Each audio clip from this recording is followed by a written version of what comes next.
Hello student, I am Sweta Parmar from St. Thomas School, Surat, Standard 9, Subject Hindi, Lesson number 5, स्वराज्य की नींव, Part 2। विद्यार्थी मित्र, हमने हमारे फर्स्ट पार्ट में देखा कि रानी लक्ष्मीबाई जो है उन्हें झांसी के लिए बहुत ही चिंता होती है कि रानी लक्ष्मीबाई यह देखकर निराश है कि झांसी कालपी और ग्वालियर स्वतंत्रता सेनानियों के हाथ से निकल गए हैं, केवल ग्वालियर का किला उनके अधिकार में रहा है। तो रानी लक्ष्मीबाई किसी भी कीमत पर झांसी अंग्रेजों के हाथ से वापस लेने का निश्चय करती है, परंतु वो चिंता में है कि वो ये कार्य में कैसे करो। तो रानी को दुख इस बात का है कि उनकी सेना के बड़े योद्धा राव साहब, बांदा के नवाब रघुनाथ राव आदि विलास में डूबे हुए हैं। उनके पास शक्ति है, फिर भी वे दुर्लभ है। तात्या जैसा सेनापति होते हुए भी सेना में अनुशासन नहीं है। युद्ध की ठोस तैयारी न कर वे ब्रह्मभोज में लगे हुए हैं। उनके लिए श्रीखंड और लड्डू तैयार किए जा रहे हैं। ग्वालियर जैसा दृढ़ किला उनके हाथ में से फिर भी वे कुछ नहीं कर पा रहे हैं कि उनको उनके झांसी की रानी के पास ग्वालियर जैसा दृढ़ किला उनके हाथ में है, फिर भी वे कुछ नहीं कर पा रहे हैं। तो इसलिए वो चिंतित है कि हमें झांसी पे विजय लेना है तो हम किस तरह से ले, और यहाँ पे सब लोग अपने अपने अय्यासियों में डूबे हुए हैं। तो इतने में मुद्दर वहाँ पे प्रवेश करती है। लक्ष्मीबाई और जूही ये सब बातें दोनों एक दूसरे से करते हैं। तो उसी टाइम पे मुद्दर आती है। कौन कहता है कि हम विलासी में डूब गए हैं? विलासिता में डूबे हैं राव साहब, बांदा के नवाब, सेनापति तात्या। तो मुद्दर क्या कहती है कि आपको लगता है लक्ष्मी जी कि हम लोग सब विलासिता में डूबे हुए हैं? हाँ, डूबे हुए हैं। तो कौन है? बोले कि राव साहब, बांदा के नवाब और सेनापति तात्या, ये सब जो है वो है। तो कि जूही कहती है सहसा नहीं मुद्दर, सेनापति नहीं। तो वो सेनापति के बारे में मना करती है कि नहीं नहीं, सेनापति ऐसे नहीं है। तो मुद्दर कहती है, मुस्कुराती है और समझी तुम तो उनका पक्ष लोगी ही। तो मुद्दर उनको कटाक्ष में कहती है कि जूही तू तो उनका ही पक्ष लेगी, ऐसे करके वो कटाक्ष में उन्हें हंसती है।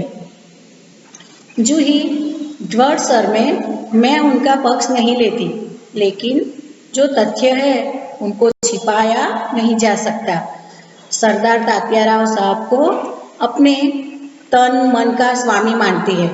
तो जूही जो है वो तात्या से मन ही मन वो प्यार करती है, इसीलिए वो उनका पक्ष लेती है। तो ये बात मुद्दर समझ जाती है। तो उनको वो कटाक्ष में उनके ऊपर हंसकर कहती है कि हाँ, मैं जानती हूँ कि तू तो उनको अपना सब कुछ मानती है, इसलिए तू उनका ही पक्ष लेती है। तो मुद्दर कहती है और तुम उनको अपना स्वामी मानती हो। तो मुद्दर उनको वो भी कह देती है जूही को कि तू तो उनको अपना स्वामी मानती है, मतलब तू उनको मन से वर चुकी है। जूही कहती है हाँ, मैं उनको अपना स्वामी मानती हूँ और मानती रहूँगी, लेकिन उनसे भी अधिक मैं महारानी को अपना स्वामी मानती हूँ, और महारानी से भी बढ़कर मैं अपने देश को अपना स्वामी मानती हूँ। देश के लिए मैं सरदार को भी ठुकरा सकती हूँ, ठुकरा चुकी हूँ। तो जूही मुद्दर से और लक्ष्मीबाई से वो अपने दिल की बात कहती है कि सबसे पहले तो मैं उनको स्वामी मानती हूँ, पर इसका मतलब ये नहीं, पर पहले मेरे स्वामी कौन है? बोले महारानी लक्ष्मीबाई, और उनसे भी बढ़कर है मेरा ये देश कि जिसके लिए मैं सरदार को भी ठुकरा चुकी हूँ। मेरे लिए मेरे स्वामी जो है वो मेरा देश है। मुद्दर कहती है शक पक्का कर जूही, तू तो नाराज हो गई। मेरा यह मतलब नहीं था, मैं तो केवल इतना ही कहना चाहती थी कि जब तूने उन्हें अपना स्वामी मान लिया है तो तू उन्हें रोकती क्यों नहीं? तो मुद्दर कहती है ऐसे मुंह उतराकर, क्योंकि शक पकाकर, यानी कि उनको दुख ऐसे होता है कि जूही को मैंने जो बोला उसके लिए दुख हुआ है। तो उसे समझा कर वो कहती है कि जूही तू ऐसे नाराज हो गई ये मत कर। मैं तो मेरा कहने का मतलब तो यह था कि तू उन्हें अपना स्वामी मानती है तो उन्हें गलत कार्य करने से क्यों नहीं रोकती है, यह कहकर उसे समझाती है। लक्ष्मीबाई कहती है, जूही ने उन्हें रोका है मुदर, मैं जानती हूँ। जब राव साहब के कहने पर तात्या इसके नाचने के लिए बुलाने को आए थे तो इसने उनको बुरी तरह धुतकार दिया था। तो लक्ष्मीबाई मुदर को कहती है कि मुझे पता है कि जूही ने उन्हें ना बोला है कि तुम ये सब कार्य मत करो, कि जब राव साहब के कहने पर तात्या उसे नाचने के लिए बुलाने के लिए आए थे तो तभी भी उसने बुरी तरह धुतकार दिया, यानी कि डांट कर वापस भेज दिया है। इसलिए ये सब बातें भी मैं जानती हूँ। जूही कहती है, हाँ रानी, मैं स्वराज्य के लिए नाच सकती हूँ, बराबर नाचती रहूंगी, परंतु विलासिता में डूबने के लिए नहीं। अपनी कला को किसी के गले की फांसी नहीं बना सकती हूँ। जो मुझको ऐसा करने के लिए कहते हैं उनको मैं ठोकर ही मार दूंगी। तो यहाँ पर जूही कहती है कि जूही जो है वो नर्तकी है, वो कहती है कि हाँ मैं अपने स्वराज्य के लिए नाच सकती हूँ और बराबर नाचती रहूंगी, परंतु विलासिता में डूबने के लिए अपनी कला को किसी के गले की फांसी नहीं बना सकती। तो कि जो लोग भी विलासिता यानी कि जो पहले के राजा बड़े बड़े महाराजा थे वो क्या करते थे, अपने अय्यासी के लिए नर्तकियों को नचाते थे और बाद में शराब पीकर अपनी अय्यासी करते थे। तो जूही वही समझाती है कि मैं अपने देश के लिए सब कुछ करूँगी, परंतु जो मुझको ऐसा करने के लिए कहते हैं उनको मैं ठोकर ही मार सकती हूँ। यह कहकर वो बात करती है। लक्ष्मीबाई कहती है, दीर्घ निश्वास लेकर, तो कि वो लंबा श्वास लेकर फिर शांति से कहती है, ठोकर ही तुम नहीं मार सकती जूही, यही दर्द तो हमें कचोट रहा है। अगर ठोकर मारकर हम उनकी मदहोशी दूर कर सकते तो बात ही क्या थी। कि लक्ष्मीबाई कहती है कि जूही हम यही तो काम नहीं कर सकते, इसीलिए तो मेरा दिल दुखता है। कचोटना यानी कि दिल दुखना। अगर हम लोग ठोकर मारकर उनकी मदहोशिया यानी कि जो शराब उसमें वो लीन है, अगर हम लोग नशे में वो जो चूर है यह नशा उनका जो हटा सकते हैं तो हम एक लात मारकर उनकी ये मदहोशिया दूर कर देते, पर हम लोग ऐसे ठोकर मारकर उनको छोड़ भी नहीं सकते। जूही कहती है, भाई साहब मैं औरों की बात नहीं जानती, मुझे आज्ञा दीजिए, मैं ठोकर मारने को तैयार हूँ। तो जूही कहती है कि मैं दूसरों की तो बात नहीं जानती हूँ भाई साहब यानी बड़ी बहन या तो फिर राज्य की रानी। तो कि पर मैं जानती हूँ कि मैं किसके लिए यह काम कर सकती हूँ।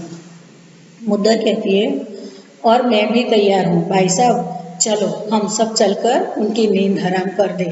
तो मुद्दर भी कहती है कि हाँ हम सब आपके साथ है, चलो हम लोग जो ये लोग नशे में चूर है उनका नशा हम दूर करते हैं, उनको यह चीज़ में से जो मदहोश हो रहे हैं उनको हम लोग होश में लाने की कोशिश करते हैं। यह इस तरह से जूही, मुद्दर और लक्ष्मीबाई तीनों बात करके उनका जो कार्य जो आगे बढ़ाना है उनके लिए वो सोचती है। लक्ष्मीबाई ने कहा, नहीं मुदर नहीं, हम उनकी नींद हराम नहीं कर सकते। अब तो दुश्मन की ठोकर ही उनको उस नींद से जगा सकती है। तो लक्ष्मीबाई जूही और मुदर से कहती है, उन्हें अभी जैसे भी है वैसे रहने दो, जब दुश्मन आकर कुछ करेंगे तभी उनको पता चलेगा कि हम लोग जो कह रहे थे वो ठीक है, पर ये अपने आप नींद से जागेंगे नहीं। जूही कहती है, दुश्मन की ठोकर, यह आप क्या कह रही है? तो जूही वापस आश्चर्य में हो जाती है और कहती है, दुश्मन की ठोकर? तो वो सोचती है कि ये दुश्मन अगर हमारे पे हमला करेंगे तो ये सब तो अपने अय्यासियों में डूबे हुए हैं, नशे में धुत है, तो ये लोग क्या करेंगे। तो यह सोचकर जूही भी चिंतित है। तो कहती है, अगर दुश्मन ने कुछ कर दिया तो, यह कहकर वो बात करती है। लक्ष्मीबाई कहती है, हाँ जूही, दोस्त की ठोकर अविश्वास की खाई को और भी चौड़ा कर देती है। क्या तुम नहीं जानती कि हम एक दूसरे को किस दृष्टि से देखते हैं? क्या ऐसी परिस्थिति में मेरे कुछ कहने से शंकाओं की घटना और भी गहरा नहीं उठेगी? तो लक्ष्मीबाई जूही को समझाती है कि जूही, अगर हम लोग उन्हें यह कहकर बहुत बताएंगे ना तो उनको हमारे पर विश्वास नहीं होगा। अगर हम उनको यह सब बताएंगे कि दुश्मन आकर अगर हमला कर देंगे तो आपकी क्या हालत होगी, तो यह सब वो नहीं समझ पाएंगे और भी वो हमारे पर अविश्वास करेंगे। इससे अच्छा है उनको खुद ही परिस्थिति का भान हो और उनको खुद ही अपनी शंका का समाधान हो। ऐसे उनको जैसे है वैसे ही उस हाल में ही उन्हें रहने दो, हमें कुछ भी करने की ज़रूरत नहीं है। मुदर कहती है, भाई साहब ठीक कहती है, शंकाएं अविश्वास पैदा करेगी और उस अविश्वास से उत्पन्न निराशा को दूर करने के लिए पायल की झनकार और भी जनक उठेगी। श्रीखंड और लड्डुओं पर जान देने वाले ब्राह्मणों के आशीर्वाद का स्वर और भी तेज हो उठेगा। सहसा कहीं दूर तोपों का स्वर उठता है। तो मुदर कहती है, जूही लक्ष्मीबाई जो कहती है वो सही कहती है कि भाई साहब का ठीक कहना है कि शंका विश्वास पैदा करेगी कि भाई हमारे मन में किसी के बारे में शंका है और अगर वो कुछ अच्छा भी कार्य करेगा तो हम उसके ऊपर विश्वास नहीं करेंगे, पर हम क्या करेंगे, उसके ऊपर अविश्वास ही करेंगे और उस अविश्वास पे और भी निराशा उत्पन्न हो जाएगी। तो के इनको तो पायल की झनकार जब उठेगी, पायल की झनकार और भी जनक उठेगी, तब उनको पता चलेगा। जैसे श्रीखंड और लड्डू पर जान देने वाले ब्राह्मणों के आशीर्वाद का स्वर और भी तेज हो उठेगा, तभी उनको पता चलेगा। तो उसी समय पे सहसा क्या होता है, तुरंत ही दूर तोपों का स्वर सुनाई देता है। लगता है उनको कि कोई दुश्मन आने वाला है, इस चीज का उनको भास होता है। लक्ष्मीबाई कहती है, और जूही तू अगर तात्या को खोज सके तो तुरंत उन्हें यहाँ आने के लिए कहो।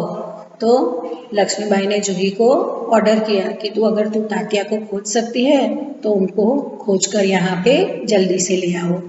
जूही ने कहा, खोज क्यों नहीं सकती, आपकी आज्ञा होने पर मैं उन्हें पाताल से भी खींच कर ला सकती हूँ। तो पाताल से खींच कर लाना यानी किसी इच्छित वस्तु को कहीं से भी ढूंढ कर लाना।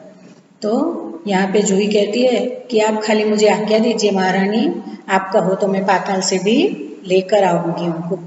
जाने को मूर्ति है कि रघुनाथ राव तेजी से प्रवेश करते हैं।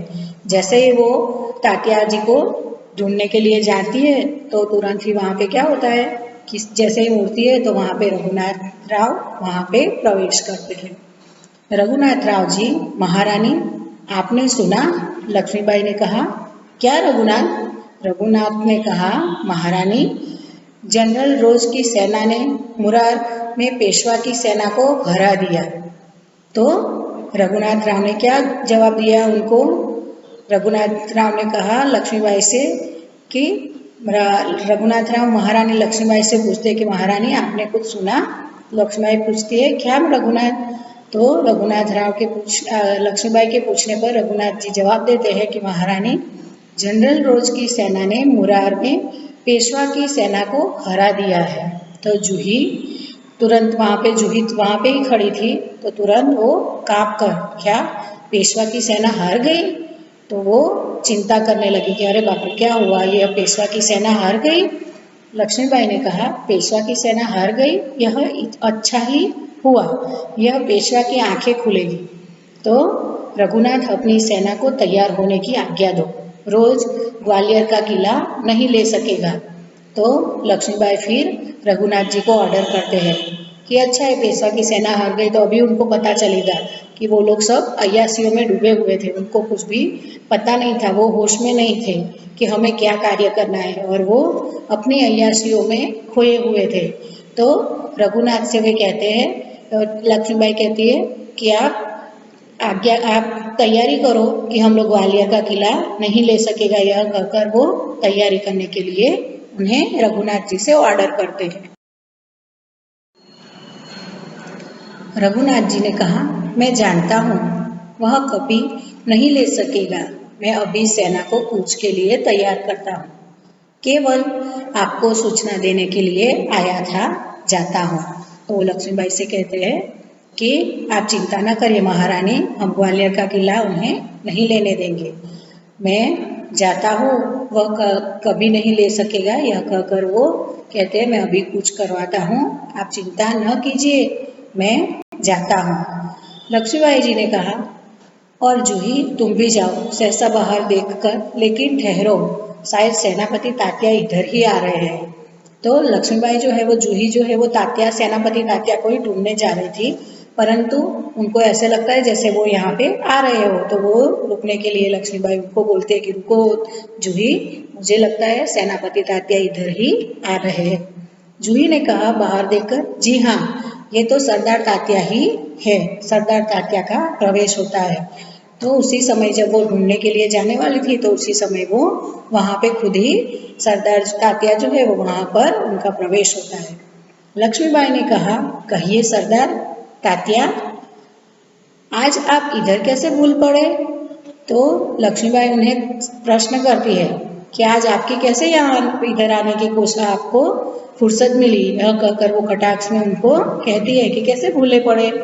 तात्या ने, भाई साहब मैं किसी के लिए सरदार हो सकता हूँ, पर आपके लिए तो सेवक ही हूँ।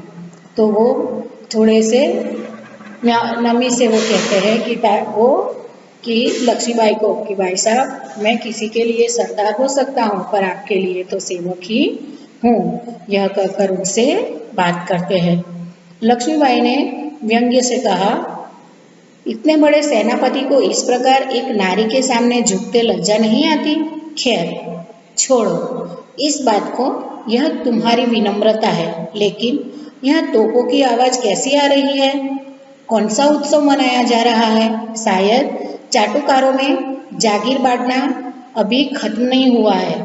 तो वे व्यंग्य भाव से सेनापति से बात करती है और कहती है कि आप तो सेनापति हो, नारी के सामने झुकना, यह आप झुकते आपको लज्जा नहीं आती बोले?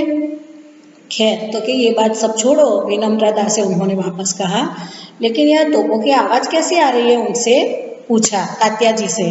तो कि कौन सा उत्सव मनाया जा रहा है? चाटुकारों में जागीर बांटना अभी भी खत्म नहीं हुआ। चाटुकारों यानी कि चापलूसी करने वालों में अभी भी जो जागीर यानी कि जो सोना चांदी ये सब जो जागीर है वो बांटना खत्म नहीं हुआ है क्या? यह कहकर वो उन्हें व्यंग्य भाव से बात करती है। तात्या जी ने कहा भाई साहब आपको हमें लज्जित करने का पूरा अधिकार है, हम इसी योग्य है, लेकिन जो कुछ हो रहा है वह आप जानती ही हो। तो उनको पता चल गया तात्या जी को कि ये जो लक्ष्मीबाई है वो किस तरह से मेरे सामने बात कर रही है, और उनको तुरंत ही लगा कि ये हमें कटाक्ष से बात कर रही है। तो उसी समय पे उन्होंने कहा कि आपको लज्जित करने का हमको पूरा अधिकार है, कि हम लोग जो कर रहे हैं वो आप भी अच्छी तरह से जानते हो। लक्ष्मीबाई ने कहा शायद ब्रह्मभोज के उपलक्ष्य में ये तोपें चल रही है, श्रीखंड और लड्डू के लिए घी शक्कर की कमी तो नहीं? तो लक्ष्मीबाई वापस उनसे पूछती है क्या ब्रह्मभोजन के उपलक्ष्य में ही ये सब तोपें चल रही है क्या, कि श्रीखंड लड्डू ये सब के लिए घी शक्कर की कमी तो नहीं है? यह आपने देखा क्या? इस तरह से वो बात करती है। जूही ने कहा सरकार इस बार इसको माफ कर दीजिए। तो कि जूही क्या कहती है कि भाई साहब इस बार इनको माफ कर दीजिए, उनको अपनी गलती का एहसास हो गया है। तात्या जी ने कहा व्यंग होकर वापस वो कटाक्ष में कहते हैं भाई साहब आप यूं कब तक फटकारती रहोगी? तो कहती है वो तात्या क्या कहते हैं कि भाई साहब आप कब तक हमें यहाँ इस तरह से आप व्यंग्य बाणों की बरसात हमारे पे वर्षा करती रहोगी? तो लक्ष्मीबाई ने कहा तू कहती है अच्छा, लेकिन मुद्दर का प्रवेश। तो उसी समय पे लक्ष्मीबाई जब जूही और तात्या से बात करते उसी समय पे मुद्दर का प्रवेश होता है। मुद्दर ने कहा सरकार सेना तैयार है। तो मुद्दर ने लक्ष्मीबाई को यह जवाब दिया कि सरकार सेना तैयार है, कि उन्होंने जो कहा था कि भाई सेना तैयार करो हम ग्वालियर की तरफ जाएंगे।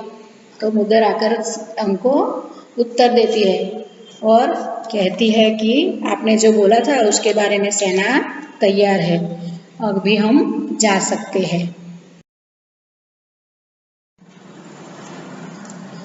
लक्ष्मीबाई ने कहा, तो मैं भी तैयार हूँ तात्या, तुमसे मुझे बहुत आशाएं थी, तुम्हारे रहते यह सब क्या हो गया। तो लक्ष्मीबाई तात्या जी को कहते हैं कि मुझे आप पर बहुत ही आशाएं थी, पर पता नहीं यह सब क्या हो गया।